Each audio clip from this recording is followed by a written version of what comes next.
Okay, Mason. I have a question for you. What is your question for me, Connor?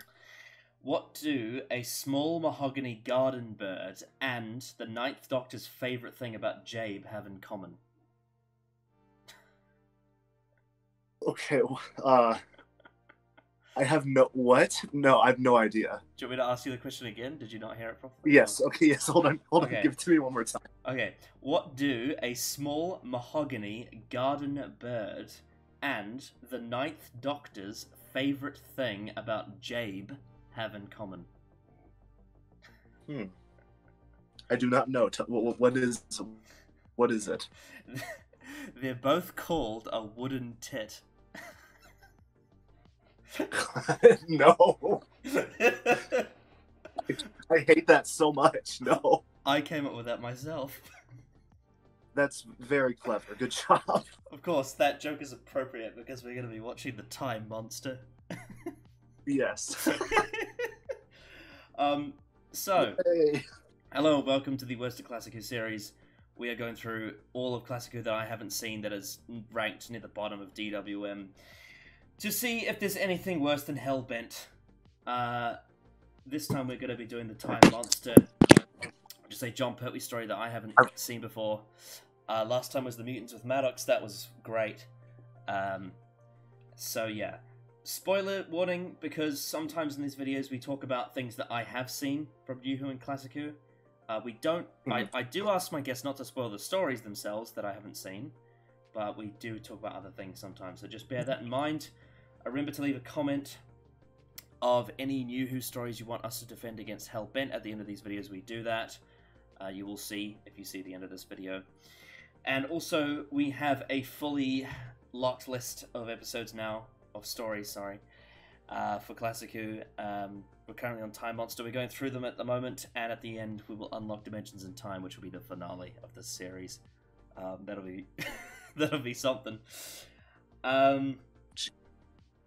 But yeah, this is Mason. You've been on one video on my channel before, haven't you? The 11th Doctor debate. Yes. That's. I think that's the only thing that we've. Well, have we done videos together on other channels, or has that been the only one? I can't remember. I mean, we've been in novel adaptations together. Okay, yeah, that's true. Hmm. Yeah. But, yeah, in terms of your channel, this is the second time I've ever been on, so yeah. That's exciting. Yes. But yeah, I've gotten you because I believe you are a fan of this story. I am, yes. I do like the story. Yes. All I know about this story is that people say, like, it's very weird, and it doesn't make sense, and Tom Tit. And it has the monster in it. So I have seen one scene from this story before. I showcased it on my Gridlock review. It was the scene where the Doctor talks about Gallifrey. I have seen that scene before, and that's a great scene. Okay, sweet. All right, sounds good. But you don't know anything else about the story? I've seen pictures of it. There's like weird sciencey shit, like balancing, and then there's this weird thing with like wings. I can't even. And there's, I don't know. I've seen some of the weird green screen. I don't really know what's happening in it, but it looks fun. Well, are you ready to see it all in context? Yes, I am. I'm very much looking forward to it. And also, like, I've recently discovered that I really like six-parters, so I'm sure this is going to be good. Yeah. Like, not everyone likes six-parters, but I do. I think there's just something about the fact that they're like almost 3 hours long, and you just get to like sit in the atmosphere of the story and like really let it sink in, and by the end you feel like you've watched, you know, an entire journey happen. I find. So yeah. It's so much more like a journey from like start to finish with six-parters. Yes. And this is also the only Roger Delgado story I haven't seen yet. I think this was actually my last Roger Delgado story. Whenever I was going through the Pertwee era and stuff that I hadn't seen, I'm pretty sure that this was also my last. I have a funny feeling it's a lot of people's last one, actually. Either this or maybe like Colony in Space. Or unless you're watching it in order, it'll be Frontier in Space. But most people watch Frontier in Space before Time Monster, I'm pretty sure. Yeah, probably. Yeah. But yeah, Roger Delgado is a legend, so I'm looking forward to that. Yes, he's great. Like, he's been great. He's great in every story I've seen him in. All of Season 8, Sea Devils, and Frontier in Space. He's fucking amazing. He's always, like, one of the best parts of it. Absolutely, yeah. He's fantastic in almost every... Well, in my opinion, every performance he's given. Mm-hmm. He's just great. Yeah. Like, I remember the first time I watched Frontier in Space, I lost my absolute shit when he turned up in episode 3. I was jumping for joy. That's awesome. I actually remember I was showing my mom I over time I've been showing my mom the Pertwee era, and I loved seeing her like slow realization that like the Master was in a ton of Pertwee stories. So like in the part where like and she's obviously joking a bit, but like when she was watching Frontier in Space, when we got to that cliffhanger, she's like, "Are you fucking kidding me? He's back." Yeah. And he's just got a I basically had that like, yes. Yeah. Smug smile. But yes, I have my Time Monster DVD here. I would have bought this with the, I believe it's the Myths and Legends box set. I got this in 2017, and it came with, I think it was Underworld and the Horns of Nimon, which are both stories that are also on this list, so an interesting box set to say the least. I've seen Horns of Nimon. I've not seen Underworld yet. Okay, I haven't seen either, but Antonio says he loves Underworld, so I'm going to watch that with him. And everyone I know says Horns of Nimon's a fun meme. It really is. Yeah. I just... First time it was insane. Honestly, like, a controversial opinion, I love bad Classico. I don't know why. It's just so much fun. I agree, yeah. Like, most of it. Not all of it, but most of it. Yeah, oh yeah, for sure. But yeah, it's just something charming about it. And to be fair, this isn't just about Classic. There's bad New Who episodes that I really enjoy as well. Like, I fucking love Fear Her. And I know it's a pile of shit, but I love watching it. It's just so weird. And there's that council man. Honestly, and the council man. Yeah. And there's the bit where the doctor says, "Fingers on lips." It's lovely. Because the thing is, like, with other... I like it. I have fun with that episode. With, like, other TV shows, bad episodes are, like, really boring, and you just want to stop watching it, whereas with bad Doctor Who, it's so whack and wild. Yeah, it really is. It's just fantastic. Yeah. It's always an experience. Like, even if it's, like, whether it's good or bad, it's always an experience. Yeah, it's always balls to the walls. Yes. Anyway... Great. I try not to keep these intros longer than 10 minutes. I think it's about time that we begin the Time Monster. Awesome. Isn't that the Inferno explosion? I think so, yeah. Oh, hello. Whoa! That's Game of Thrones. Woo! There he is. Oh my god, this is already amazing. Yeah. What? What? What?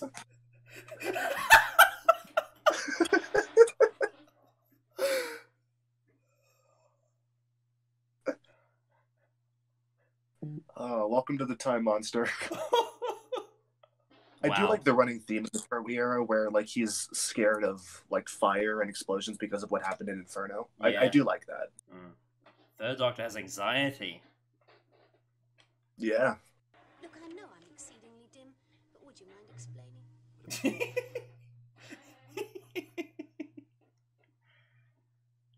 I love Joe. Joe's great.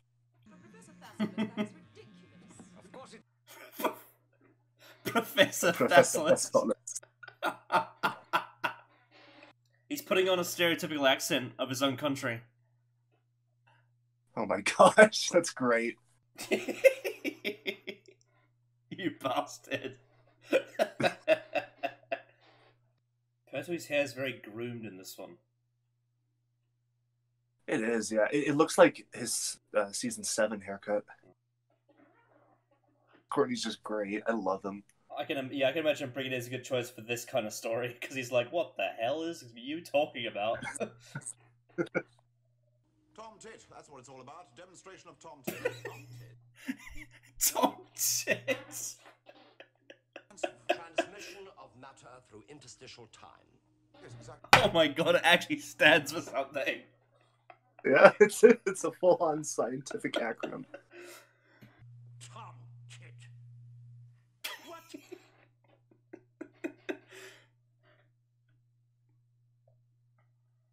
Just so serious about it. He's so serious about Tom Tit. Yeah, Tom Tit. Well, it's very serious. Tom Tit. You've put into it.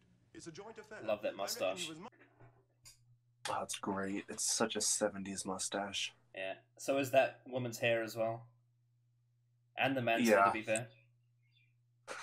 Just everything about these people is very 70s. This whole story is very 70s. Yeah.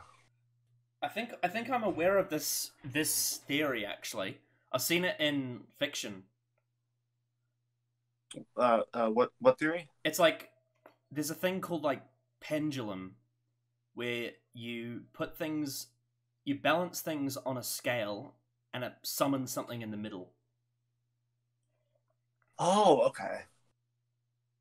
That's kind of cool. Yeah. I think I've heard that. It's not It's really the window cleaner. it's not really a real scientific theory, but it's a thing. It's like a mythical thing. Pendulum. Yeah. It's interesting. Oh no!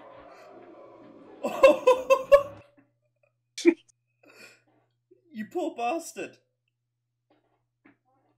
The window cleaner. We've done it. We've done it. We've done it. We've done it. We've done it.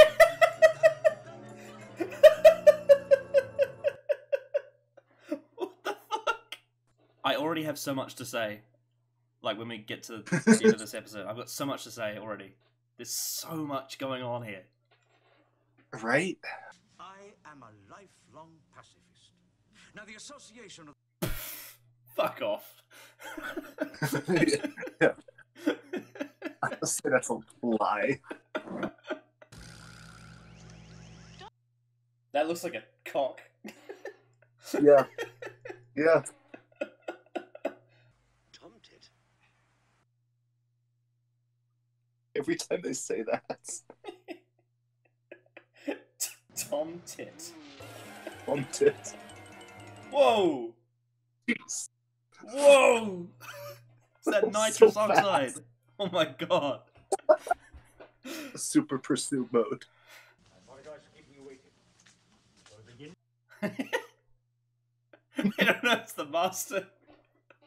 That's the master's best disguise. Screw Lord Estrom. We have him in a normal suit, like radiation suit. Whoa! They'd go flying through that windshield. Oh yeah, wait. No, never mind.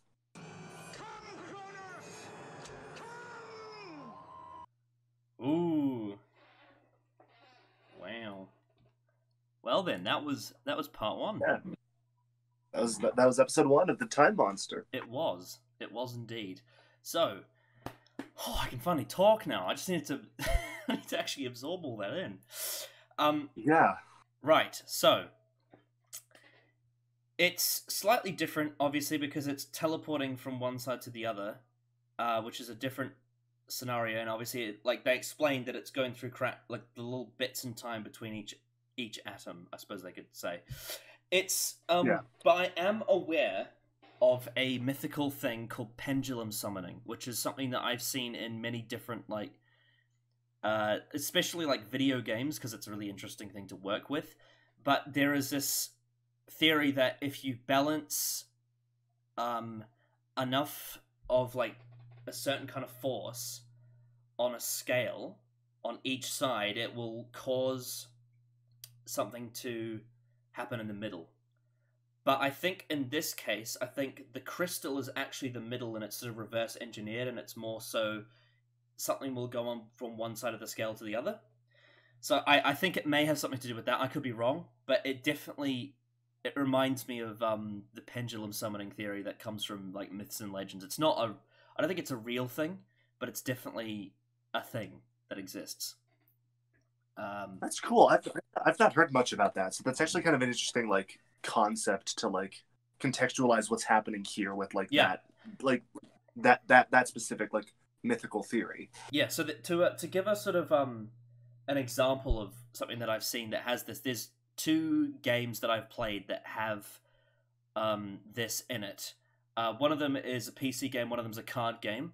So in the PC game, basically you do these like activities they call quests, and basically what you do is you have there's a certain one where you have to put the right items on the left and the right side for the middle to work, and that's part of it.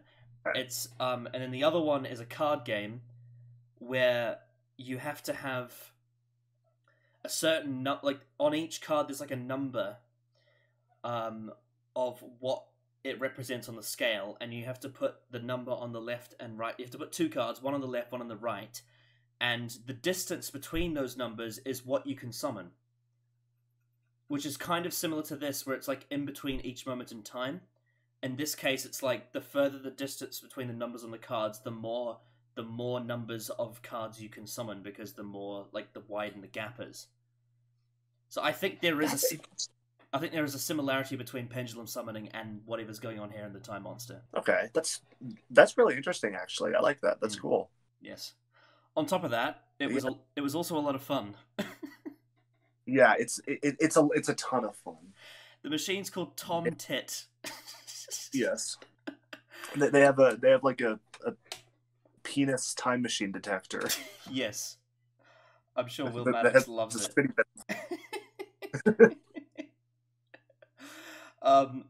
And the Master's great, and the Brig's great, and Benton's great, and the Doctor's great, and Joe's great, and Yates is great, and also I forgot to mention the pendulum thing is actually, they've already tied it into like thematically to the episode, because you know how I mentioned how it's like you need both sides to be balanced for the middle to work. So in this scenario with the Tom Tit machine, the Master needs both scientists there for it to work, and you've got a balance of like a really daft man and like a hyper feminist, and like that is like the 2 things on the side of the scale for the Master who's in the middle. Like, I think it's really cool how they've. I could be completely pulling this out my ass, but I have a funny feeling that this is intended, because it makes sense to me. Like anyway. whether it's intended or not. I mean, like whether it's intended or not, it's a very interesting interpretation of it. Yes, I have a feeling that this may be intended. The fact that you have these 2 scientists that are on each side of the scale, and the Master is in the middle, and he needs both of them for this to work, which ties into the whole idea of pendulum summoning. So, if I'm right, I'm a fucking genius, and if I'm wrong, I'm foolish and have an interesting interpretation anyway. Hey, even if you're wrong, you could write a great analysis essay on this episode. Oh yeah. On just episode 1. Yeah, but I hope I'm right, because I think I think this is honestly really cool if I'm right, and I hope that this is what it is, and this is the kind of story that we get. So when I went into it, I knew it was a bit crazy, and I knew that most people didn't like it. And I watched episode 1, and I'm pretty sure I watched the whole story in one go. But like I was 1 episode in, and I'm like, this just feels like a slightly more zany Pertwee story. Like I didn't, and granted, this is episode 1. We still have 5 more episodes for other stuff to happen. But like with this one, it was just like, okay, cool.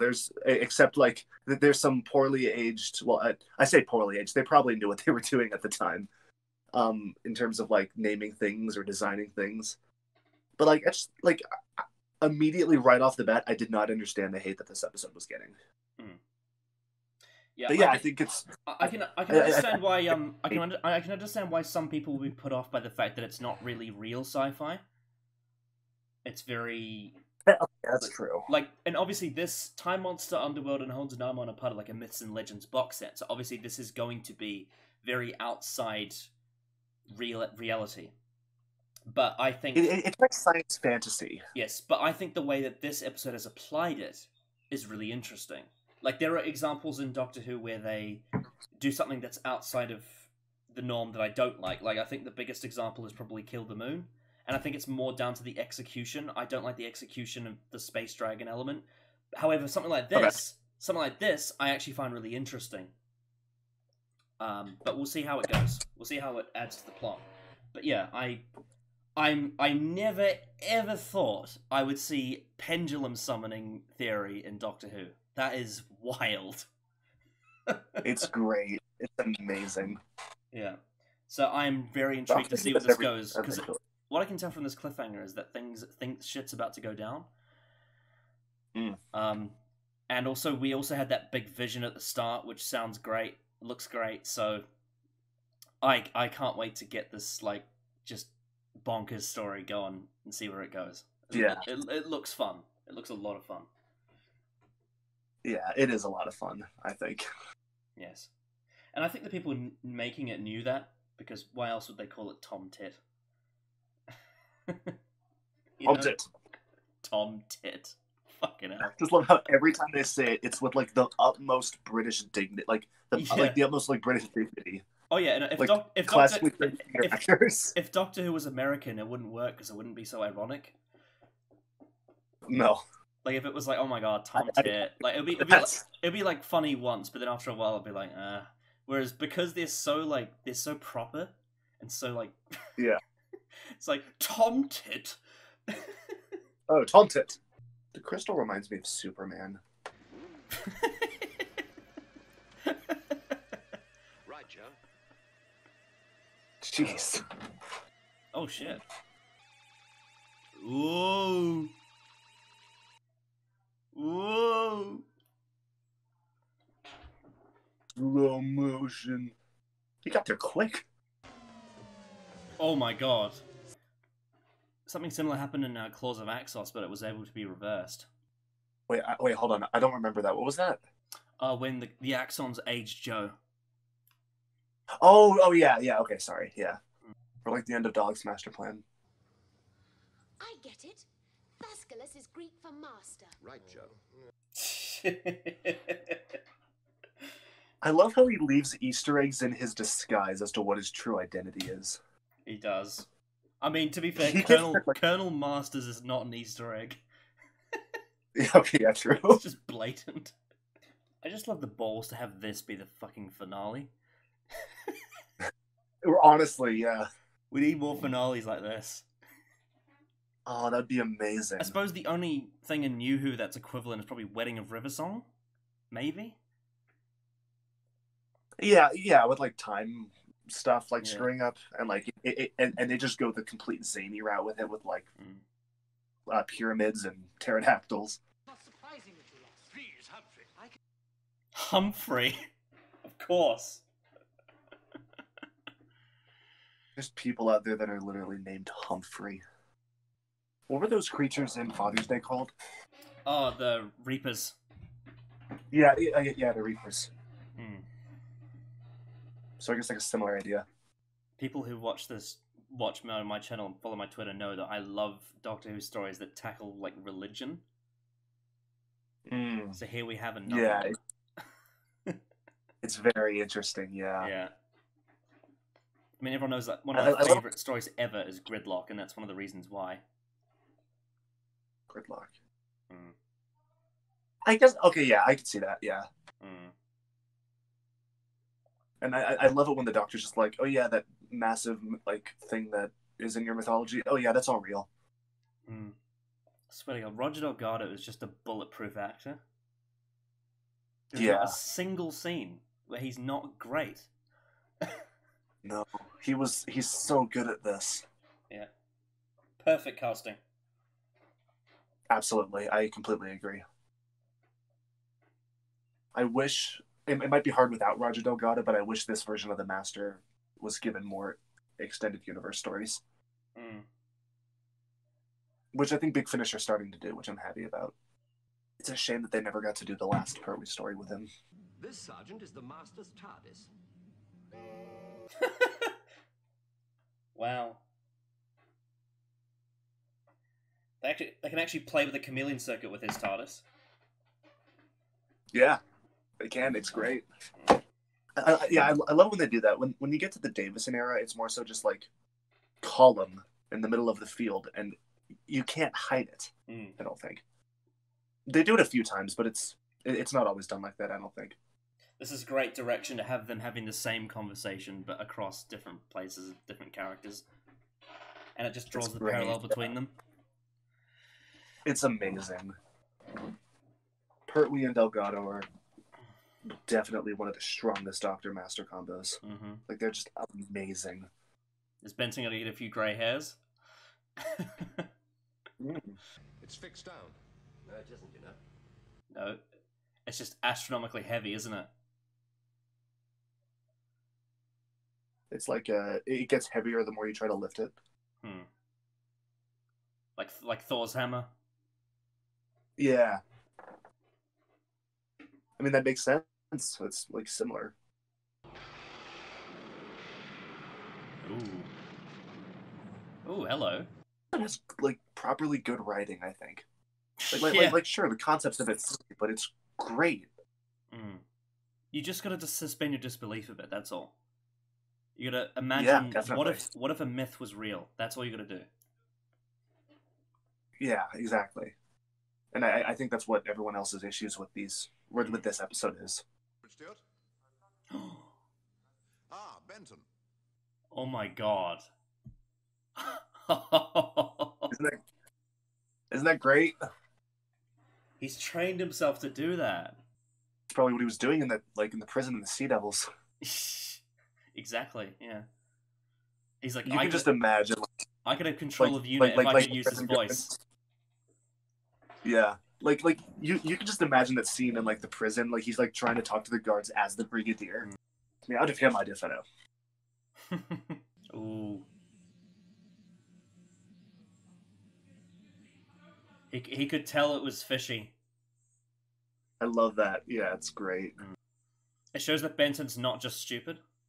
You see, Sergeant Benton, the whole point is that... Doctor, what a very time! Oh. Oh, man. Is the oldest trick in the book. Yeah. I am going to bring somebody here who can help me find the power that I need. Without him, I am helpless. See? He needs it to be balanced. I told you. Yeah, you. And I think you might actually be right on. I think you're right on that one. That's really cool. This is so exciting. I, Oh, yes! I'm loving this so much. what a cliff! This is great. Such a good cliffhanger. This is a great story so far. Holy shit. God, it's so great. Yeah, it's amazing. What a fucking... What an interesting idea. Yeah, there's very few stories like this one. It's so unique. I love especially in this era. I love this. It's so just... It's completely the opposite of, like, Pertwee's era as well. Like, Pertwee's era is very grounded and very... You know, it's very... A lot of it's very, Quatermass. And quite sort of... Oh, I don't want to use the word safe, because it's not necessarily safe, but it's very, it's accessible. As opposed to that, though, the Time Monster is bonkers. I love it. It's great. Yeah, it's such a fun story. I love it. We're only a third of the way in. I just want to know more. I want to see what happens next. Yeah, and like I don't understand why there are people that just flat out don't like the story. Like, I can understand not being able to get by the initial idea, but it's still an engaging story. It's so fun. Like, to me. It's so fun. Yeah. I'm just so happy that in the last two stories, including this one, it has been... it has dealt with things from my childhood. The first one was quite serious with the mutants. That was apartheid. Things that I learned when I was a child. I have strong memories of. And in this one, it's not serious. It's like quite fun in the sense of like games that I played. I'm so happy. I'm so happy. These Hell yeah. The mutants of the Time Monster are targeting things from my past. Yeah, and they're both extremely underrated. So far, I can say that. Like, Yeah, I mean, obviously, I've still got 4 parts left, so it could go downhill. But so far, yes, I agree. Better find out about my old age pension. After all, I'll be 26 in 7 weeks' time. Imagine if this was a 13th Doctor story and like Christian were trying to explain all of this. His brain would explode. God, that'd be insane. I would love a 13th Doctor story with this tone, though. Yeah, trying to Just explain insane. all of this with exposition would be so hard. Oh, man. He's trying to pendulum summon Kronos. Whoa. Oh, that's Kronos. I've seen this before. Have you? I've seen this thing. Oh my god. It's so bright. You just deleted that man. The Master's no idea what he's unleashed. No, he has no idea. Kind of similar to the Daemons. I want to do like the X-Men Apocalypse edit where you just add "Sweet dreams are made of this" over.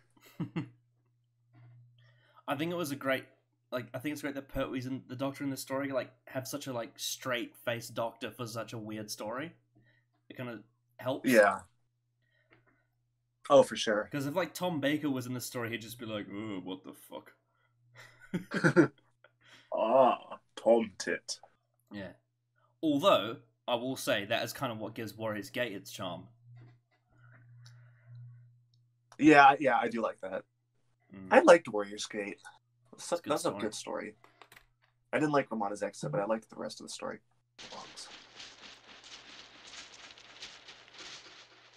I imagine he can run...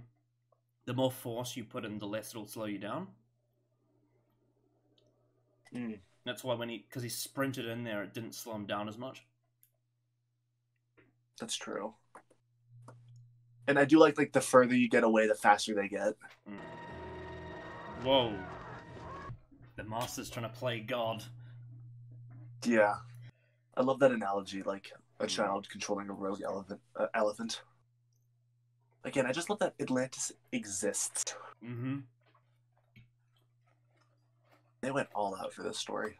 Oh, yeah. This would be so much fun to play these characters.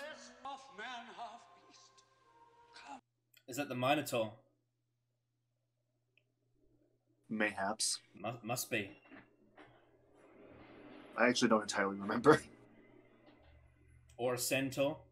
Only marmalade, I'm afraid. I'd love one, please. This isn't a picnic. One moment you're talking about the entire universe blowing up, and the next you're going on about tea. That sounds like Doctor Who to me. Yeah.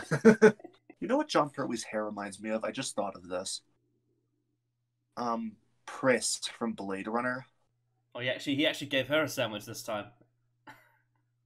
Unlike the Sea Devils. I almost feel like Delgado in this story is probably the most similar he's been to Anthony Ainley. Yeah, Like, yeah, I can see that. He's ramping it up very loudly. I love that he does that in this story. It's so good. Because I do quite like the Anthony Ainley Master. I do too.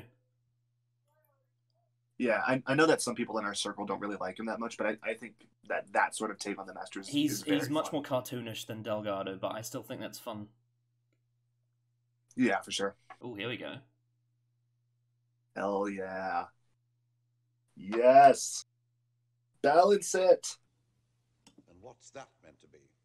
You're a Philistine, Brigadier. It's not meant to be anything, it just is.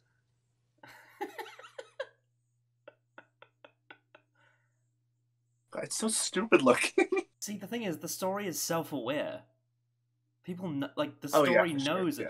it's completely bollocks. It's not like it doesn't know.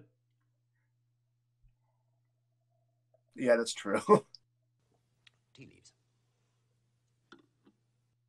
Oh, isn't it like tea leaves are used for prophecy? Like, have you seen Prisoner of Azkaban, right? Oh yeah, the part where like the Yeah, like divination. yeah, hmm maybe. I think that one might be a bit of a stretch though. Yeah. The doctor's gonna summon Kronos using that. Do I mean, how does?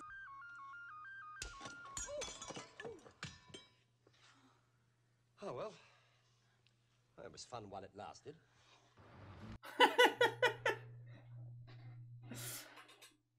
I mean, like, I think the problem is it's such a small thing. It wouldn't actually disrupt his whole machine. Yeah. It would cause us like a small, like, you know, when you when you've got like, if you're like playing a CD player and you've got the microwave on and it starts fucking up or something like that, but on a very small scale. Well, I mean, I can see where you're coming. I've never had that happen to me before, but I can see where you're coming from with that. Also, it looked like that. Like, I love it, but Yeah. oh my god. I know. It's really funny. I want the 13th Doctor to make that. Indeed, a time of wonders. He thinks he's gone to heaven or something. The Master wants time to obey him. Whoa! The Crusades. Oh my god. They're having a joust. Damn. I love how the Brigadier's never willing to admit something at face value. Oh yeah, in the next story, he walks inside the TARDIS, he's like, oh, so it actually is bigger on the inside. So this is what you've been doing with unit funding. Yeah. I just realized, is this your last story you have to watch before you've seen the first, like, all of the first 10 seasons? I think so. Oh, no, I haven't seen Wheel in Space. Oh, okay, got it. Not a bit too far behind. That's just flexing unit speed. Super drive. Oh, he doesn't know about this, though.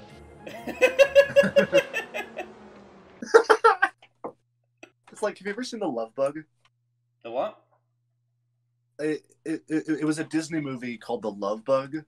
I've heard of it.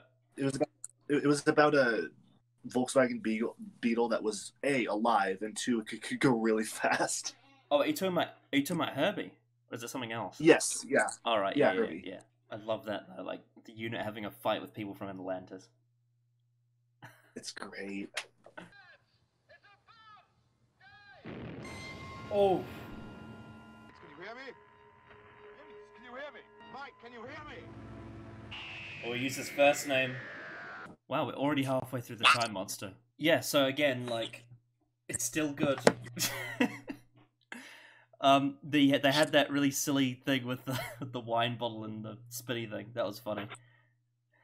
Hell, I love that. Like, it's so silly, but I think it's great. Yeah, well, the thing is that it uses the same theory that we've been talking about before, but it's just on such a small scale that it's not going to make a damn lick of difference. Yeah. I just find it funny that the Honestly. Doctor thought it would be a good idea to try that.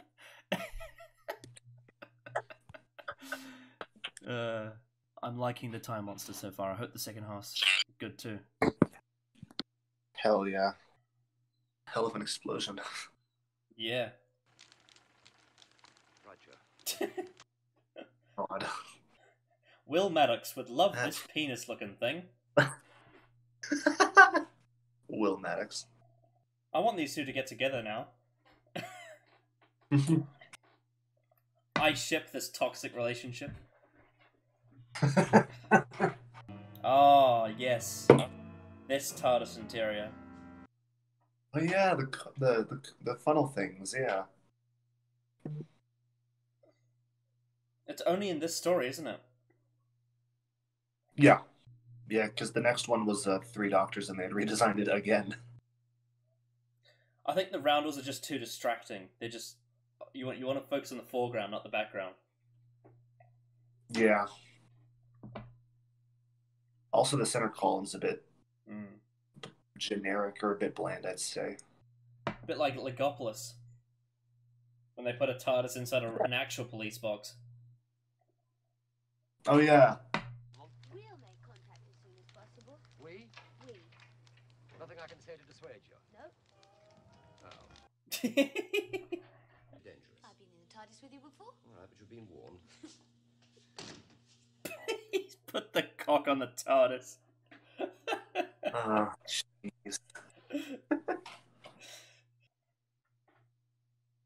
I love these two. They're great. Mm-hmm.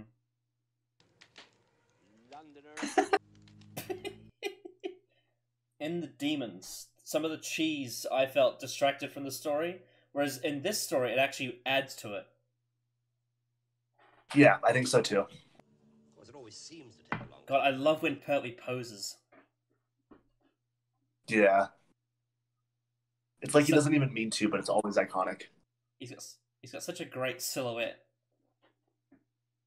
Yeah, for sure. Ah, yes. Mm. Joe. Oh no. Oh no. They're in an infinite loop. Mm. Oh, that's so cool. So it is a lot like Legopolis. It's also like Claws of Axis as well, like with the infinite loop. Oh yeah, But instead of in time, it's in materialization. yeah. That's cool. I like that. Keep your eyes Oh. That'll keep them nicely unoccupied for the time being. Right, Crosses, in you go. This this story's wild. I love it. It's yeah. It's so absurd. Our enemy is here. Good. This would have been mind blowing at the time, like in '72. Oh yeah, for like the TARDIS inside of a TARDIS. Yeah. She's very temperamental when she's roused, isn't she? You know, I never know whether you're joking or not. Sorry about your coccyx, Joe, but these little things are sent to try us. My what? Coccyx. Your tailbone. I'm sorry about your coccyx too, Miss Grant. Jeez. This is so funny. It is. Don't you realize that your plans could...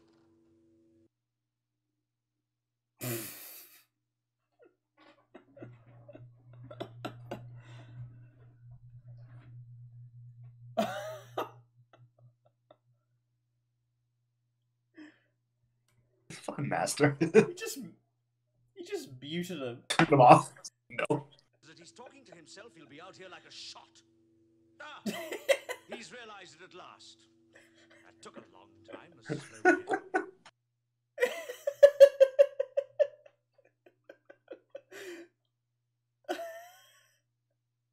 I love this.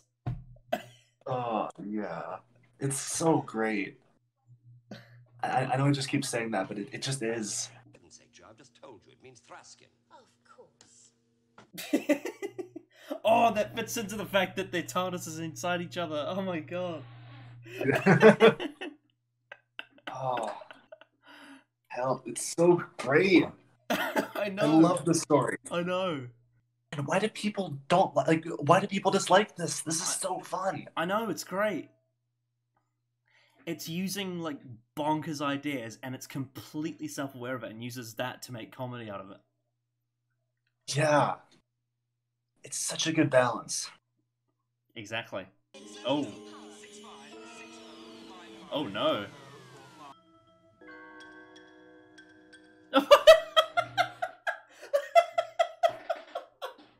Baby Benton.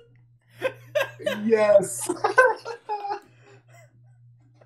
Oh, I've waited 3.5 episodes for this.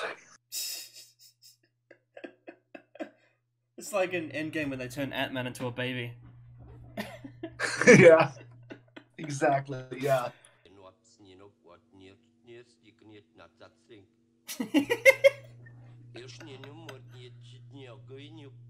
He's speaking backwards. So great. He reversed the polarity of his speech. He's reversed his own polarity. Behold, Kronos, a rare and delicate feast for you. Kronos. Time Lord. As indeed as that antiquated piece of junk of the Doctor's. God, he's a bastard in this one. Yeah. Fucking ruthless. Goodbye, Miss Grant.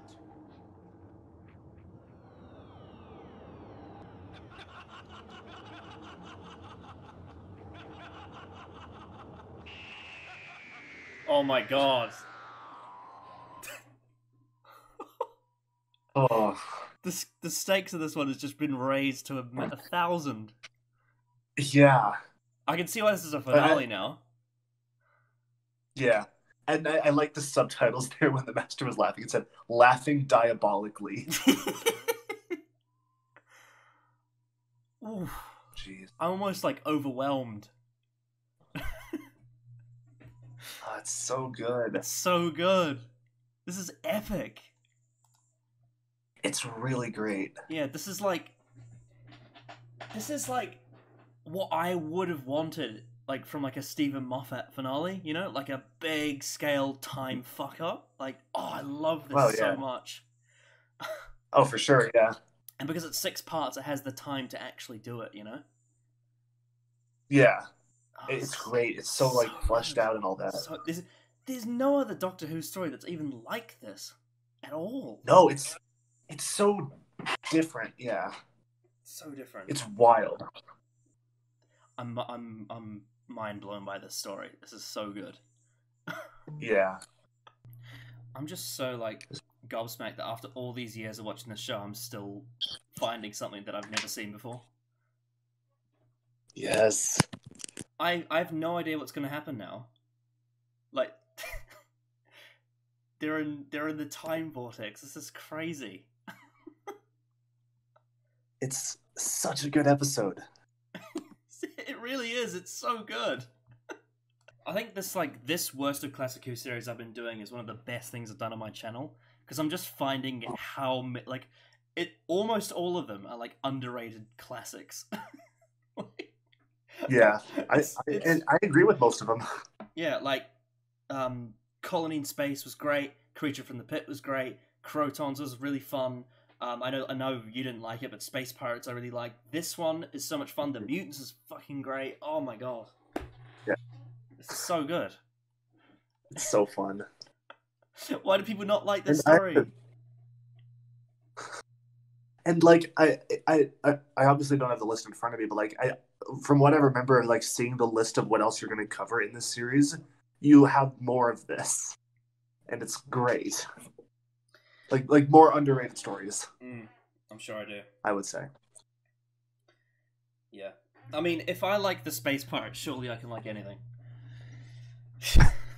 Honestly, yeah. Yeah, we'll see. I mean, to be fair, they Just have. wait to get to Paradise Towers. That is. Oh, I have seen it before, but it was 2013, and I can't remember what happened. It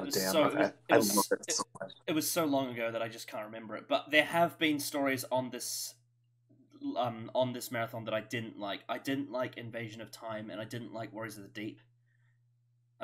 Those are 2 that I didn't like, but most of the rest of them I did. I wasn't big on I wasn't big on Arc of Infinity because I thought it was just a bit of a disappointing return for Omega. Like, he just gets shot, and I was like, that's a bit lame. But then again, Colin Baker as Maxwell, that was pretty great. Yeah, he's great in that one. Yeah. And I like the first half of the Leisure Hive, but it's just the second half is just, I can't understand it. It's incomprehensible. Yeah, I'm not a big fan of Leisure Hive. I think that's my least favorite of season 18. Yeah, and I used to not like the Dominators, but then I rewatched it recently, and I actually had a lot of fun. If you just forget about the plot and just focus on the comedy, it's actually really funny. Yeah, I quite like the Dominators. Yeah. It's just fun. It's just fun. Yeah. Yeah, but anyway, I just honestly, this has been an absolute blast, and we've still got 2 more episodes. Hell yeah. Again, like I've been saying the whole time, I just can't wait to see what happens next. I'm so intrigued. Like, this is honestly, that part 4 cliffhanger is one of the best in the whole show. No cap. Like, that was. They have been sent into the fucking time vortex. The Doctor got eaten by some Greek god, and Joe's in the TARDIS, and the Master's laughing. Like, you can't get better than that. No, it's such a peak classic Who cliffhanger, and I know. love it. So good. Oh man, this is what this show's all about. Is Baby Benton as well? Oh yeah, Baby Benton. Yep, and Unit's frozen. Like, the stakes couldn't be higher. Yeah. Any possible person that could help the Doctor is either frozen or a baby or in the time vortex. Yeah. Like, So the good. Master has literally fucked up the whole of the Doctor's life. Yeah. And I love this, the way that he taunts her. Where are you? This reminds me of Zagreus. Actually, yeah, it does. Yeah. Oh yeah, with the Pertwee in the background, yeah. Yeah. Hell yeah, this has become a historical now. I think this and the Time Warrior are the only historicals in the Pertwee era. Yeah. Fuck yeah, that's true, isn't it? Damn. Mm. I think the Pertwee era is the only era where I'm like, you know what, I'll let it slide. Because there's just so many damn good stories. Mm-hmm. Oh yeah. I mean, technically, Doctor Who and the Silurians is a pure historical. If you think about it. Yeah. My lord, your holiness, most venerable priest of... Yes, I hear you, friend. Oh, there's a cat. Mm. It looks exactly like my friend's cat. Kind of looks like my girlfriend's cat, actually, from a distance. I ask for the divine power to be given back to the land from which it was so cruelly stolen. Ooh, This politics. is so interesting. Yeah. As accurately as possible. I love this. It's a paper map. Yeah, that's great. This set is amazing. Mm-hmm. I'm telling you, they went all out for this I finale. know. I hear strange music. There it is again. I love when zealotry is played for comedy. So good. Yeah. Guards, attack that shit.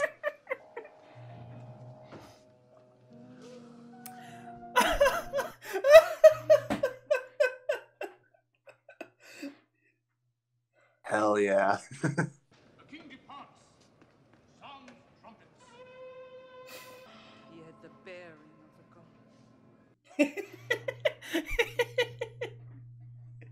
god. Oh, here we go, another one. Another god is coming. Yes. Damn.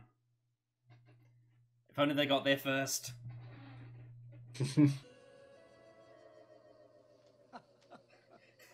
Oh, I love what they did with the sound. I love that. But it just faded out and went, ugh. That's cool. I like that. And what of great Poseidon? What did he have for breakfast? Fish, I suppose. And what of Zeus and here? What is the latest gossip from I love this man. I love this man. So good. He's amazing. He's such a great match for the Master. Oh, here we go! Now, where have I seen that face before? Can't think of anything to say. How about curses foiled again? It's amazing. This is so much fun! You are welcome, Jojo Grant. Jojo Grant. I forgot about that. I love this so much. Every second is gold. No, I hardly think. This woman is very attractive. Are you frightened? Just gonna put that Yes. out there. Had to be said.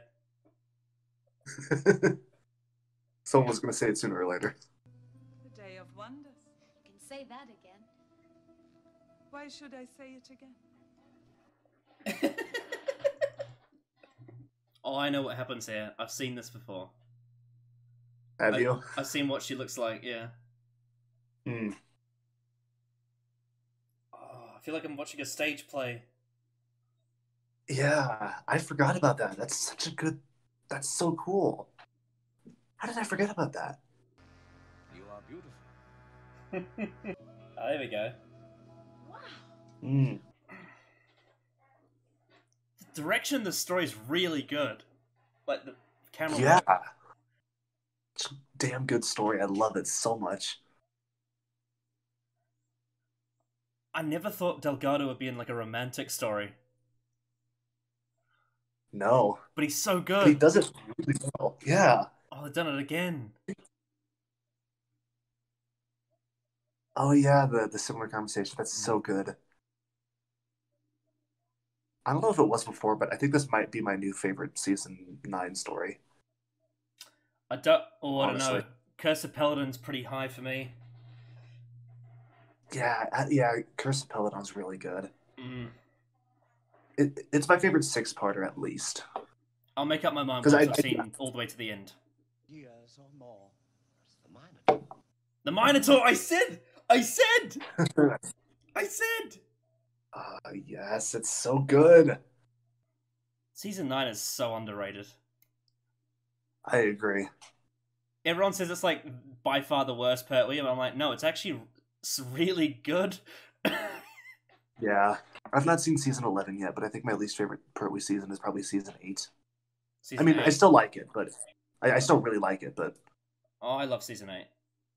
I mean, to be fair, all Pertwee seasons are pretty great, so it doesn't really matter at the end. oh yeah. Oh yeah. It's really not saying much. Like weakest Pertwee season, I like know. that doesn't really mean anything. I know. They're like 5 of the best years of Who. Absolutely. Ooh. Ooh. Shot on film. Oh no. Oh, that is film. Oh wow. Fucking coming. I just got lost in the story. I forgot that we were almost at the end. Yeah. Yeah, like I didn't say much that episode because I was just enthralled in the story. I know. I want to get straight into part 6, honestly. I just want to see what happens. Yeah. Like, this isn't just underrated. This is actually brilliant. This is a great story. I love this. This is so good. Like, okay, I'm ready this, when you are. Like, this would be underrated even if people said it was just okay. Yeah. Oh my god. But like it's so good in entering the story because like you're told that it's not a good story. Like this is the search for the worst, right? Mm-hmm. Everyone says it's the worst Pertwee story. It's not. It really isn't. Fucking. It's not. This like, it's not even. Oh my god. Oh. This is good. I wonder how much. Like, it's not even the worst of season 9. It's like one of the best ones. oh yeah, for sure. I'm genuinely curious as to if we're gonna get any backlash for whenever you publish this video. Oh, guaranteed, but like I don't give a shit. Like if I like a story, I Yeah, like me a story. neither. Hey, if you're watching this and you don't like the story, it's good. Give it another shot. It's amazing. Yeah, I mean, surely it can't. Like nothing will ever get worse than when I did the Space Pirates. Like that's as Oh yeah, that's true. that's as strong as it gets. So Yeah, I'm pretty much bulletproof honestly. now. And one more episode. Oh, one more episode of the Time Monster, and I know we've still got that scene left that I was talking about. Oh yeah, yeah. It's the Minotaur. Hell yeah.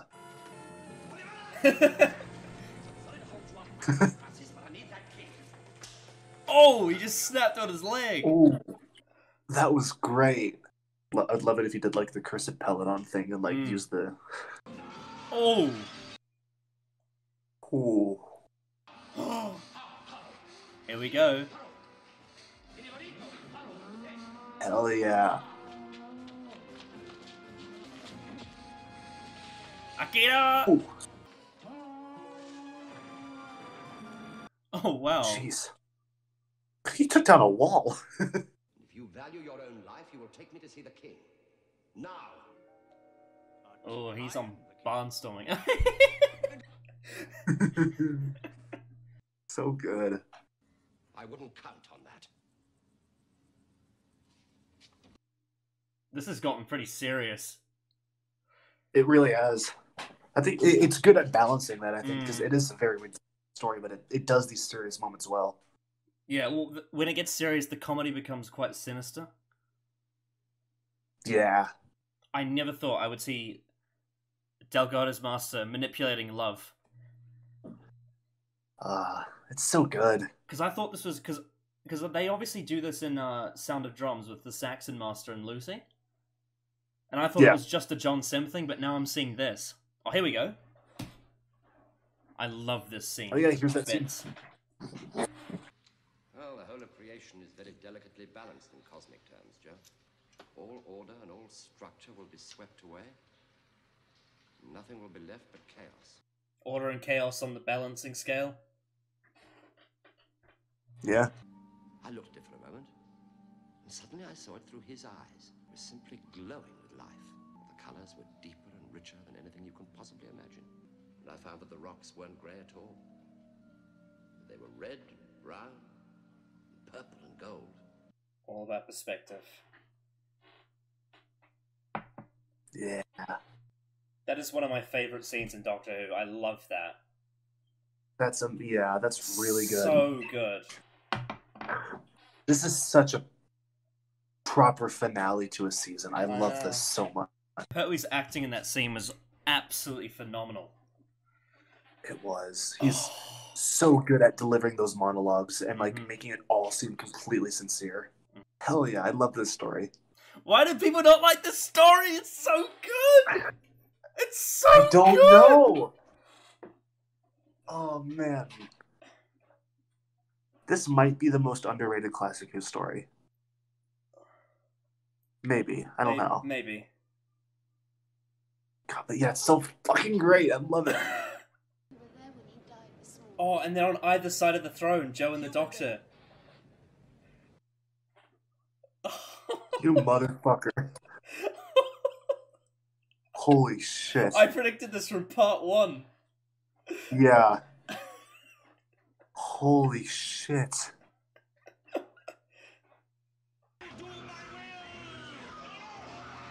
Oh. Jeez.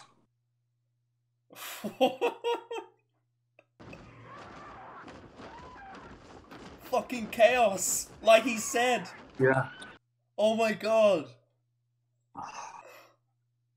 It's that shot of her standing there is so good. God, he's so good. I love him.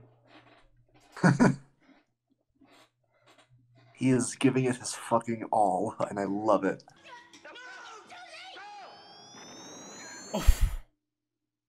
Oh, shit. Whoa. Whoa. Yo. Whoa. Jeez. Of course he's like that. Every time he's knocked out. Thank you, Doctor.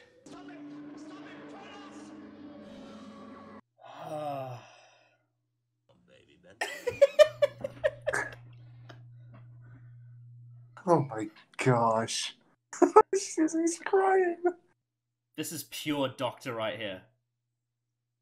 I agree, yeah. This is so good. Quite to everyone.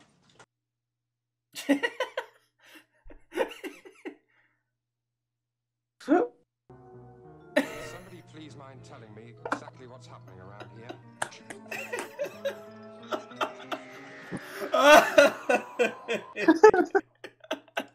Yes!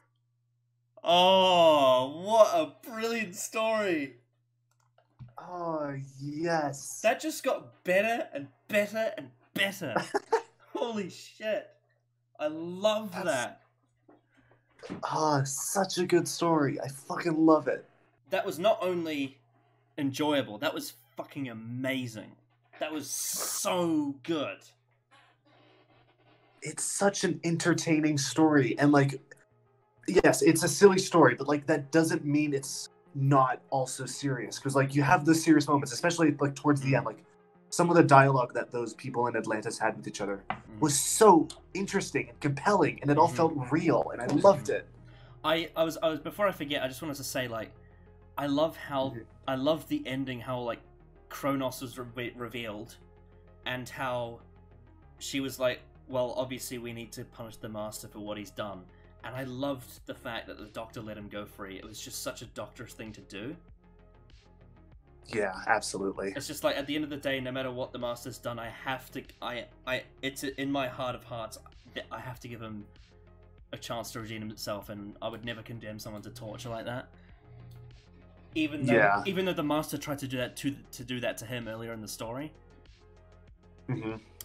And it's just got such a brilliant balance of comedy and drama, and the sci-fi concept is bonkers. Oh, I love it. I love this story. It's so fucking good. And, like, yeah, sure, some of the effects are a bit crazy, but, like, who cares? Oh, no, I like the effects. Like, I think they're cool. Oh, yeah, me too, but, like, I can understand, like, especially, like, at the very end, like, the face in the background. Like, I can understand people being like, I don't know about that. But it's cool, and, like, it's different. And it conveys what the story is trying to convey with this character. Like, the fact that they're in their domain. So I think it works. Yep. And, my god, the performances were on point. Like, John Pertwee was amazing. Roger Delgado was amazing. Kenny Manning was amazing. Holy shit. Everyone was on top form. Yeah, this felt like a finale as well. I think Robert Slowman just has a way of building up the stakes, because he does it in Planet of the Spiders as well, and you haven't seen that story yet, have you? No, I haven't. Yeah, Planet of the Spiders... I think that's going to be my last Classic Who story. Planet of the Spiders has like a similar thing where he builds up the stakes really high, and this was the same. Like, it was so intense in like the last couple of episodes, and like the Atlantis characters were amazing, and then like, yes, obviously there's a lot of comedy, like, you know, Baby Benton and Tom Tet and all that, but that just added to it. That just made it so much more fun. Yeah. Yeah. And it's so hard, I think, in like these types of stories to like because most of the Atlantis characters are introduced in like part 4, part 5, and they're still just as compelling as the characters introduced in part 1, part 2. Absolutely. They don't feel like they're being added to like pad out the runtime. They feel like they needed to be there, and they have just as a compelling story as everything else that's going on. Absolutely, yeah. And I can't believe from like part 1 I managed to predict like a bunch of the things that are happening in the story. The whole thing about the pendulum and like the balancing, it runs throughout the whole story, and it's not just like Tom Tet, and it's not just them sitting on opposite sides, and it's not just all that stuff, but it's also like thematically like the Doctor and the Master are like a pendulum of chaos, of order and chaos, and it's just fuck. This is such a good story. So, yeah, I never would have in a million years imagined that as like part of the theme, but that made it so much better. I know, like. People say this is like the worst Pertwee story. I think this is one of my favorite Pertwee stories. I fucking love this to bits. This was amazing. Same. Oh, so fucking good. And I think, you know, it's no spoiler to say this is the best one we've done of Worst of Classic Who so far. Like, I loved Colony in Space, and I love the mutants and all that, but I think this has topped it. I think this has topped that. This is on another level. Yeah, fucking love this story so much. Yeah, like I expected when I first started the series, I expected, oh yeah, there's going to be a couple of stories that'll be like good ones that are, you know, underrated. I never thought that there would be like an actual classic in this series, but there is. Yep. Fucking the Time Monster. I'm mind blown by this. This is so good. And like yet again, why do people dislike this? Probably because it's like actually. Probably because it's just like the concept and like it's just a bit far fetched, I suppose. I mean, maybe, but like, I don't know. I guess I just can't see that. But how like, could, I can't understand that. The thing I don't understand is how could someone not be entertained by it though? Oh yeah, at the very least, it's a very like entertaining watch. Yeah, like the only episode that maybe had a little bit of padding in it was part 3, and that's it. Everything else was jam packed. Yeah, I can see that. Yeah, and even then in part 3, that was when we got the little demonstration with the wine bottle. God, that's fucking thing. There's so many just insane parts of this story that just like it probably shouldn't work, but it just does. And it's funny because I just think it's so good. I was expecting this to be like really bad, and then the scene in part 6 with them in prison, with him talking about Gallifrey, was going to be like a little like saving grace. But actually, having this entire story build up to that scene made it even better. Oh my gosh. Amazing. And this is the second time I've watched this story, and it just got better. Yeah, it's just so fucking good. And the biggest pleasant surprise for me was Roger Delgado's master in a romance. I never thought I'd see it. Yeah, I never thought I'd see it. That's it's not so something good. you would imagine. It's so good. And he's just like a little bit more camp in this one, and he sells it so well. It's so good. Yeah, he puts on like finale camp in this one. Absolutely. Yeah, and I love how fearless Jo is. The fact that she went and like the Doctor kept on telling her not to do things, but she just wouldn't listen to him. She went and jumped on the Master and went into his TARDIS, and then she pushed the button to sacrifice herself. It just shows how much she cares about others. She's so selfless. Love her. Yeah, she's such a fucking good character. I know. And I love it. Yeah. Honestly, like I've not seen Planet of Spiders at all, but like in another universe, I could totally buy this being like Pertwee's last story. Yeah, I could actually, yeah. And also with Unit, like I like how they had them in it so that because they were frozen and we obviously Benton was turned into a baby, it meant that they were taken out of the story, and like it meant that the Doctor like had no one to back him up. Like he was completely defenseless, and he had to do everything himself, him and Jo themselves. And just, so fun. Man, and then those It's two, so the two assistants of the Master for the Tom Tip machine as well. Like they were really good, really funny. Yeah. And just, man, Conversations were great. So like were there any parts of this episode that you weren't a fan of? I can't think of it. I'm sure there is something. Yeah, like you said, there is some padding in episode 3, I would say. Yeah, a little bit. But like, I mean, I can look past that personally. It was a little bit of padding. Like it was just them like moving the chess pieces around. I think the Mutants Part 3 has a bit of padding too when they're walking through the caves. But oh yeah. But it was. I love the design of those caves though, so I just love it. I think it just cooled down a little bit, but then it picked right back up in Part 4, so I'm fine with that. Oh yeah, for sure. Yeah, I can't think specifically of anything that was too bad. Like I thought all the performances were really good, the writing was really good, the dialogue was good, the sets were amazing. Oh yeah, like, for Classic Who, like this had like again they went all out for this story, and it paid off absolutely. Absolutely, yeah, it was so good. So in terms of historical and reception, this is considered a mess with bad effects and a nonsensical plot, and often thought of as the worst Pertwee story. The thing is, it's not nonsensical if you understand it. I think if you're aware of like the myths and legends theory of Pendulum, then you will understand it. And I did. I'm so grateful that I already knew about Pendulum before watching this, because otherwise I'd probably be confused. But because I recognized it straight away, I was like, shit, this is like Pendulum. And then watched the whole story with that in mind. I was like, holy shit, this is so cool. Yeah, I would. Yeah, and I like, and even though like I had no idea before we did this, and like I loved it the first time around anyway, but adding that just gave it an extra dimension to it. Absolutely, yeah. And like, I don't think that the story is inherently nonsensical. I just think the execution is a bit more, like, I guess for lack of a better word, whimsical than you would expect from like other Pertwee stories, especially in this season. This is such an outlier for the Pertwee era. This is so different. Yeah. Yeah, I think I'd probably say like, because beforehand I always thought Carnival of Monsters was the outlier because that one's a bit weird, but this is on a whole nother level. Oh yeah. Yeah. I suppose if I was to be like very nitpicky, the roundels in the TARDIS is a bit distracting, like just in terms of a production thing. It's just a bit weird. It's like ugh. And I will say, and this is not the episode's fault, but I was watching on BritBox, and their episode 4, the subtitles are about a minute ahead of the actual dialogue. Oh yeah. So it was rather difficult to keep ahead with the story. I still enjoyed it, but that was a bit annoying. But again, that was not the episode's fault. Yeah. But man, it was great. Robert Sloman was fucking excellent. Did the Time Monster, the Green Death, and Planet of Spiders. Oh, and he also he co-wrote The Demons with Barry Letts. So he did all the finales of season 8 to 11. Damn. Okay. Yeah. Well, I mean, I can understand. He's really good at them. Green Death is one of my favorite Pertwee stories as well. I love that one. Oh yeah, Green Death is amazing. Robert Sloman is really good at writing companions.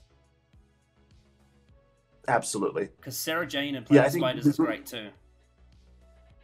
I think Green Death is the best. Like, a companion meets someone at the start of the story, and then like they fall in love over the course. I think the Green Death does that the best. But yeah, in terms of this story, yeah. So Robert Sloman did very well. He just has this natural talent for being able to build up the stakes he has this, like, he's one of the only writers in Classic Who I feel that makes the finales feel like the same kind of scale that, like, the New Who finales have, if you get what I'm saying. Oh yeah, for sure. Like I think there's a lot of, like, great final episodes to seasons, but, like, this episode had another quality to it that made it feel like a finale, like, to a story. Yeah, absolutely. Yeah. And I like the other one I could... Oh, sorry, go ahead. I'm just so happy that the BBC let him do this. Yeah, actually. Yeah. It's bonkers like, you know story what? that looked expensive to make. Absolutely, yeah. Oh man. There is actually do you want to hear kind of a depressing fact about, like, one of the like about the production of this episode? Yeah, sure.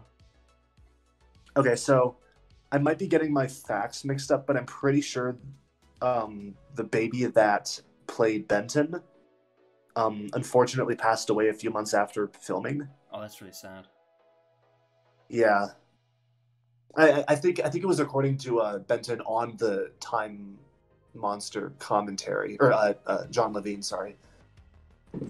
I think he talked about that. I haven't heard it, but I've heard from people who have watched that. Back in the day, up to about this time, babies used to die all the time, which is really sad. God, yeah, that's rough. Yeah, but it is what it is. The direction was by Paul Bernard. I thought he did a fucking excellent job. He had such a task on his hands to get this right. Like, he had so much to get right, and I thought he did amazing. Like, the shots on Earth that were in, like, a really mundane setting were really dynamic, especially in that house. And then you've got all of the stuff in the TARDIS as well was really well done, the way it was between two different TARDISes. And then also you had all the stuff in Atlantis, and just... especially, I think my favourite bit of direction was probably the close-ups in the scene with the Master and, what's her name? The one from Atlantis. I can't remember her name now. Damn, what was it? Fuck. The romantic interest, but the close-ups in that scene was so good. Yeah. Absolutely. And obviously the direction around the scenes in the Minotaur cave thing, whatever it was. Yeah. And yeah, because, like, this director did such a good job. Like, none of the locations felt like they were the same location. It all felt completely different, completely alien, and it all felt like there was a continuous, like, it felt like an adventure.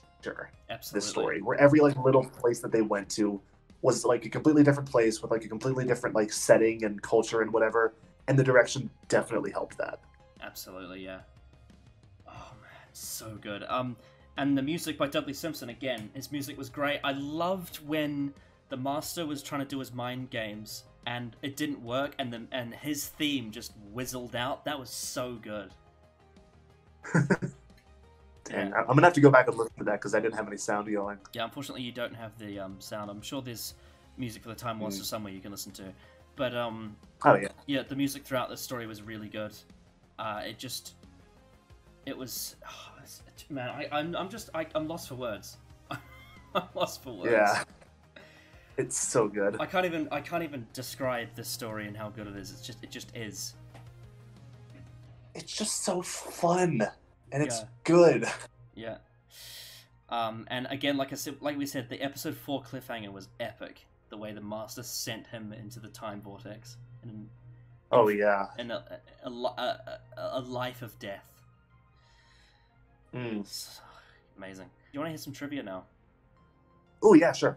During the Doctor's vision, the volcano stock footage used in The Enemy of the World and the title sequence of the Parallel Earth story Inferno is reused. Yeah, I thought so. Yeah. Yeah. I didn't know that was from Enemy of the World, though. That's cool. Yeah, it was put into black and white on that one. This is the only appearance of the washing up bowl interior for the TARDIS, designed by Tim Gleason. Probably for the best. Yeah. I kind of like the sort of special one for this story, but yeah, probably for the best. One of the voices representing the Doctor's subconscious thoughts is female. This is the first reference to the Doctor being able to change genders after regenerating. Here we go. Oh, that's cool.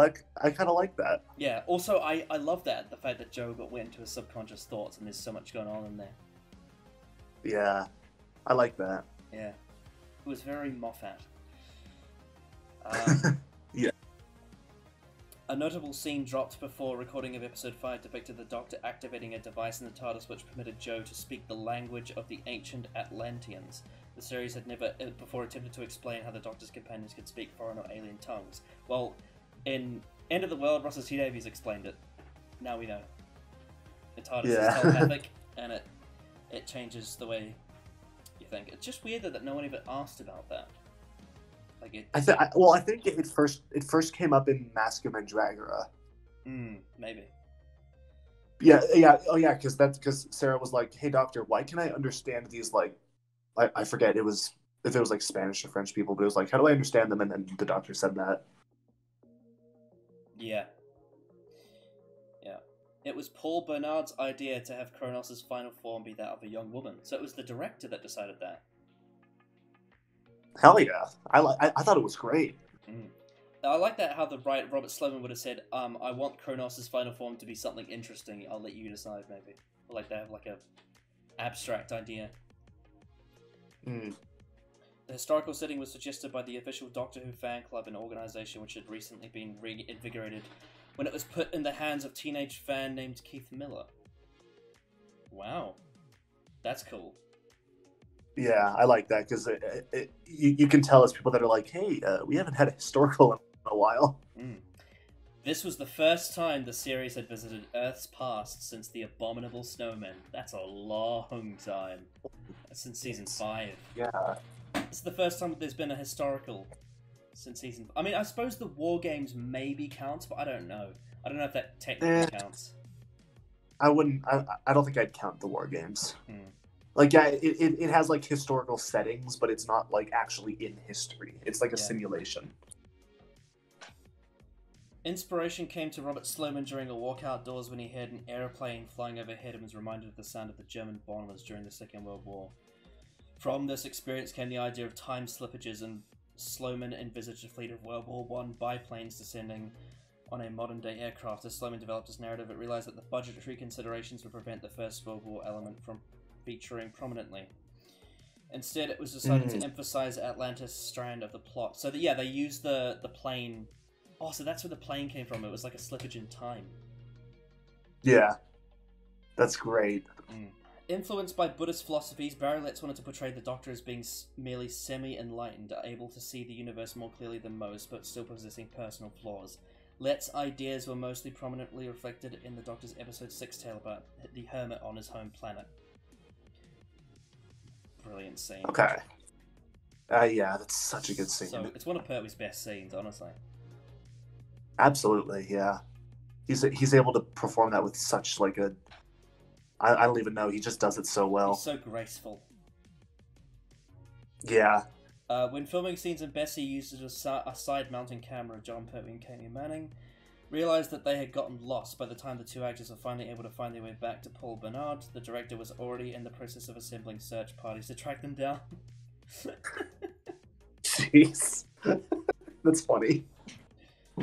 Oh dear. That's great. I didn't know that. Yeah, you're right. The baby didn't see to live his first birthday. That's really sad. Oh, jeez, that's rough. The Doctor and Joe's permission to come on board scene as they set off for the Atlantis in the TARDIS was not in the script. The composer also added an unscripted small bit from the sailor's hornpipe in order to complete it. Huh. Oh, cool. I like that. Yeah. I love it when improv moments are like added on by everyone else involved. Robert Sloman was unimpressed by the realization of Kronos. He envisaged a shimmer and a vibration, but realized it was an actor flapping away on the pulleys. I think the camera like captured it really well though. Like it's obviously a very like stage playish looking thing, but I think the way the camera captured it made it look good. Oh, definitely. And like I think the stage play works in this specific scenario. While filming the end scene, John Levine was terrified that his nappy would fall off. Oh, that's funny. Okay. Give your conclusion and a rating out of 10 for the Time Monster. Oh shit. Okay. Fucking hell. All right. The Time Monster. So, one of the most both underrated and overhated Doctor Who stories ever. I don't understand. Well, like I can understand where people are coming from, but I think that those people don't give the episode due credit for what it does really well. The characters, the direction, the settings, the ideas that it plays with. Yeah, sure, there's some weird stuff with like designs and like names of things. But that just makes the story a little bit more enjoyable to watch. Like they didn't have to do that, but they did, and we can laugh at it now, and it just makes it a more enjoyable thing to watch. Fuck, I might get crucified for this. I'm gonna give it a 10 out of 10. Honestly. Wow. Excellent. Okay. Yeah, the Time Monster is... I had a feeling that this would be like a little guilty pleasure story that I wouldn't hate as much as other people. I never expected to absolutely love it like I did. Holy shit. This is one of the most underrated stories of all time. This is a classic. This is brilliant. Pendulum summoning, Atlantis, Roger Delgado going on full ham, time slippages. Fuck, it was brilliant. There was a great romance story, there was great performances, great direction, great music, and Pertwee's scene in episode 6 is just unbelievable. Oh my god, I absolutely love this story to bits, and I'm gonna give it... I'm gonna give it a 9.5 out of 10. That's awesome. Such a good story. Hell yeah. Such a good story. Oh, brilliant. Fuck, we're gonna get so much hate for this. Oh yeah. I gave it a 10 out of 10. Oh jeez. This is. But you know what? Fuck it. I'm standing by that. It's a great story. Honestly, this is a fucking classic. I love it to bits. Holy shit, so good. All right, there's only one more thing we have to do, and that is defend an episode of New Who against Hellbent. And that is lovely. Speaking of lovely, it is the one and only Love and Monsters. So, awesome. I can't remember who sent the paragraph, but this is what the person said. I think the main idea of following a fan club of the Doctor is a good one, but it should have had a more threatening monster that takes over. The main point of the episode is having this group of people who basically worship the Doctor, suddenly realizing how dangerous and terrifying everything around him is. But at the end of it, only 2 of them are still alive, and it's only really Elton summing up everything at the end rather than showing how the group as a whole reacts to that. The thing is, this is like the person said, this is a story about a fan base around the Doctor, and I love the fact that a fan created the monster, the Absorbaloff. Yeah, I like that too. That's kind of cool. Yeah, and people have seen my review of Love and Monsters. They know how I feel about it. I adore Love and Monsters. It's just so... It's meta, it's fun, and Jackie's brilliant in it. And I just love how... it's such a great commentary on Doctor Who, I think. It's such a great love letter to the things that fans say about the show and the things that we laugh at, but and like things like, you know, and the Doctor saved Ursula with his magic wand and all that, and it's such a witty script, and it's so like the Time Monster, it's such an outlier. And I think that's what really upsets people about it, but it's just such a special episode, and like I said before, Jackie Tyler it's probably her best outing, honestly. She's so good in it. I love all the Linda characters, and the comedy is just, it's so silly, but I love the bit where he's like, he wants to go on this mission to find Rose, and he thinks it's going to be this epic adventure, and then just some random old lady just turns to him. It's just, that's Rose Tyler. It's great, and yes, I understand some people love Hellbent, but I don't even know how to even compare them, because for me they are on opposite ends of the scale in terms of how much I like them. Like they are incomparable. Love and Monsters, and actually no, to be fair, there is one thing that I can compare between them in terms of similarity. I think one of the things that really annoys me about Hellbent is that when Stephen Moffat does meta commentary, it's quite nasty, and things like regeneration, it's like man flu and all of that stuff, like all of those kind of jokes that he does, it's all out of tone for me, and it's wrong place, wrong time, and it's in a story that's quite serious, and when he does meta humor in it just really upsets me, because it just feels like it may not be the intention from him, but it just feels like he's taking something that I've been looking forward to for 10 years and just doesn't give a shit about it, and is just pissing all over it and like joking around, and I don't enjoy that. I don't enjoy when something is meant to be taken really seriously and really important, and they just wave it away, and that's one thing that really irritates me about Hellbent. Whereas I find a lot of the meta stuff in Love and Monsters is actually quite loving and quite kind to fans. And yeah, sometimes it is a bit mean, but like it's sort of in a joking way. But I think in terms of execution, I think the meta humor in Love and Monsters is done much better, and overall I just prefer it. What do you want to say something? Yeah, sure. I'm definitely not going to be as I guess I've completely blanked on the word, but I'm probably not going to talk as much. I'll just give my quick opinions on both stories, because your audience might not know. I don't like Hellbent, really. I don't think I like Love and Monsters as much as you, Connor, but I do like it, and I enjoy certain elements of it. I really like the first 20 or so minutes of I legitimately love the whole idea of this, all these fans getting together and coming, and they all come together with their combined love or obsession with the Doctor, and then it just sort of grows past that. People start bringing instruments. They start doing covers of "Don't Bring Me Down," which I think is really fun. I think that personally the episode does dip a little once we introduce the alien, but that might just be me going, oh, I wanted to see more of them just hanging out and having fun.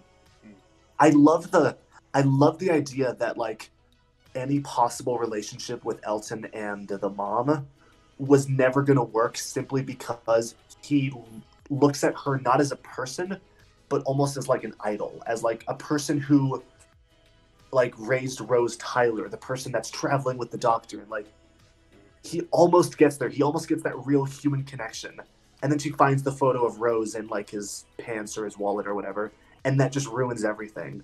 And I love how that is paralleled with the thing that he has found a connection with someone who is on his level, who he met as a real person, who he got to know because of their own obsession with the Doctor, with Ursula. That's her name, right?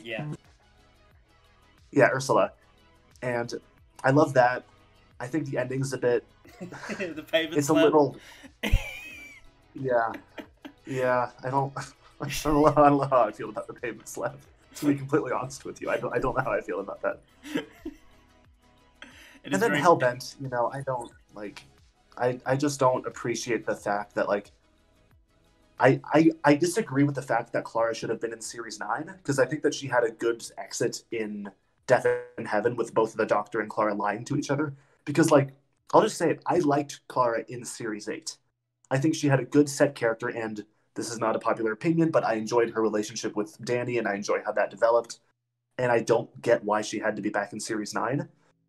But even then, I enjoyed Face the Raven. Yes. I liked it. I thought it was a good ending. And then Hellbent, and then Heaven Sent, actually, it's a good way. I think that should have been a good finale for Series 9. Just the Doctor moving on, and then maybe the like confession dial like pops up, and then he's in the desert with the TARDIS or whatever. But there's that. I don't like how Stephen Moffat took his own plot line and just kind of did nothing with it, with Gallifrey coming back. And there's just a lot more base things about Hellbent that I disagree with, because like, yeah, there are stuff I don't like about there's stuff I don't like about Love and Monsters, but like it's bad. It's like certain things I don't like in an episode that I mostly like. Whereas Hellbent, there are a few things I like about it, but it's mostly doing an idea that I very much disagree with bringing Clara back and kind of tossing away Gallifrey for the fact that Clara is back. So yeah, that's my take on it. Yeah. Yep. Yeah, I agree. Also, I was just going to add one more thing about part of the reason why he idolizes Jackie is probably because he doesn't know his mother very well, because she died when he was very young. And this is true. This has all been brought on him because the Doctor was there when she died. Ooh, actually, I would have loved it if the last shot of Love and Monsters was him and his mom like walking away in the light with Mr. Blue Sky playing in the background. I would have loved it if it ended like that. Again, it ends with the pavement slap, but yeah. I would have loved it if it ended like that. Yeah, also, I have a theory. You know how they say she got killed by a shade in that? And she died next to a bookshelf? I think she got killed by the Veshnarada. Ooh. Somehow. That's interesting, actually. I quite like that. Like, the Veshnarada may have passed through the rift into, like, the books that she has on her shelf. That could have been cool. That's interesting. Yeah, because it's the way it's described is very similar to the Veshnarada, and she's next to a bookshelf when she dies, so it could be. Yeah, that's kind of cool. I like that. I've never thought of that. That makes sense, though. Yeah, that would be cool. Anyway, but yeah, Love and Monsters good, Hellbent bad. Hell yeah. So I agree. Next time on Western Classic Who, I am going to be doing Death to the Daleks with Joey Morgan. Ooh, nice. I've not seen that story. I haven't either, but I've heard it's quite creative. So Me too. I'm looking forward to it. Anything else you want to say before we end the video, Mason? I don't know. I guess just reiterating, if you don't like the story, I really recommend you give it another shot. Like, honestly, because like, I think from this video, we were able to point out a lot of really good things about the story, so maybe that might change your opinion on it. If you didn't like it starting off. Yeah. Yeah. And no, I think that's it. Yeah. For me. Thanks for coming on. This was so much fun. I agree. This was great. This is one of the best reactions I've ever done. I never thought I would love this story as much as I did. Yes. And I'm kind of bittersweet. I'm happy and sad the fact that I've now seen everything with Roger Delgado in it. But this was a great way to end it. That's true. Yeah. Yeah. Because this was my last. Oh wait, maybe it was Frontier. No. Yeah, this was my last Delgado story because I'd seen Frontier in Space before. Yeah. And now that I've seen all of it, I can positively say that he is great in every single scene he's in the whole show. I agree. Amazing. He's fantastic. Amazing. All right. Thank y'all for watching. Thank y'all for coming on. I will see you all next time for Death to the Daleks. Bye-bye.